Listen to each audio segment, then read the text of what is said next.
Chapter 20. Luke felt 12 pairs of eyes on him. Nina's mouth was frozen in a little O of surprise. Jackal-Boy's jaw dropped in astonishment. But nobody was more astonished than Luke. Why did I do that? He wondered. He remembered thinking that most of the boys at Hendrix acted like pawns. I'm a pawn too, remember? Just plain old Luke Garner, who doesn't know anything about anything, who cowers in an attic while his best friend dies for the cause. Stepping out from behind that tree was something Jen would have done, not me. But he had done it. Now what? Luke longed to slide back behind the tree again, or, given that it wouldn't be much of a hiding place now, to turn tail and run. But his legs were trembling so much that just standing still took all his strength. Everyone was so quiet that Luke could hear his watch ticking again. All right. He'd gotten himself into this mess by acting like Jen. What would she do next? Talk. Jen could always talk. You destroyed my garden, Luke accused. You'll have to make restitution. Luke could use big words, too. He thought he saw a glimmer of appreciation in Trey's eyes. Everyone else stared blankly. Would Jen bother explaining, or would she prefer letting them feel dumb? Garden? Jackal-Boy asked. What garden? That wasn't what Luke had expected. What garden? He repeated. My garden, over there. He pointed into the dark. Last night, somebody trampled the whole thing, kicked over my beans, broke off my raspberry plants. You're the only ones I see out in the woods.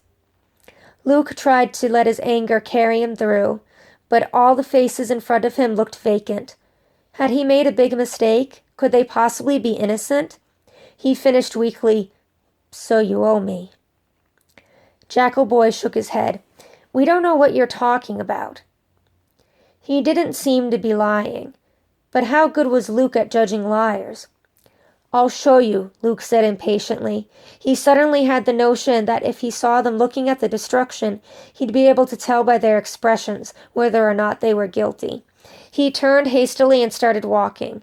He was surprised when he heard footsteps behind him. They'd actually listened to him? Obeyed him? They made a strange procession through the woods, Luke leading the way, the other boys following with their lanterns, then the girls with a dim flashlight. Luke made a few missteps and even had to backtrack once, but he circled around, hoping none of the others would notice. Finally, they reached Luke's clearing. In the moonlight, it looked desolate, just a stump and scraggly plants. It didn't look like it had ever contained a garden. There, Luke said, trying to sound wronged and indignant. His voice came out in a squeak. See these broken-off raspberry plants? See the squashed beans? But why do I have to show you? You know what you did. No guilt showed on their faces. They still looked puzzled. He is crazy, Jackal-Boy hissed. Wait a minute, Nina said. Did you guys walk back to school this way last night? Trey shrugged. We might have, he said. One of the other guys spoke up. It's not like we can tell any of the trees apart. So maybe you stepped on his garden by mistake, Nina said, and didn't even know it. I certainly wouldn't know what a garden looks like, one of the other girls said. Like this? What were you growing? Nothing, Luke muttered. He was suddenly overcome with shame. He'd felt so brave stepping out from behind that tree, just to make a fool of himself. Looking around, he could see how the other boys would have missed noticing his efforts and trampled his garden by mistake. This had been a pathetic excuse for a garden. He'd been pathetic for ever thinking it was anything, let alone anything worth taking a risk for. He wished he could go back and hide behind a tree forever. Jackal-Boy started laughing first. You thought this was a garden? You were sneaking out here to make a garden? He asked. The others began to snicker too. Luke's shame turned into anger.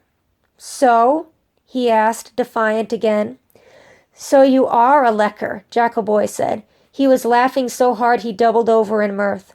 A real lecker. You always say that, Luke grumbled. I don't even know what a lecker is.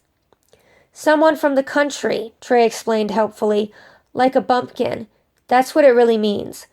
But now the word's just kind of a general insult. Like calling someone a moron or stupid. Luke thought Trey almost sounded apologetic, but that only made things worse. What's wrong with being from the country? Luke asked. If you have to ask, Jackaboy said, laughing again. He had to sit down on the rotting stump to catch his breath. Luke hoped he got mold smears on his pants. Want to know something even funnier? Jackaboy continued. I'm betting you're really an ex-nay, too. So all of those insults, lecker, ex-nay, fawn roll, they're all true. I don't know that I've ever met someone who's all three before. We'll have to come up with a new word just for you. What'll it be? Luke stared at Jackaboy and the others laughing behind him. His face burned. How could he have thought, even for an instant, that these might be kids he could trust, that he might belong with them? Leave me alone, he shouted, and turned and ran.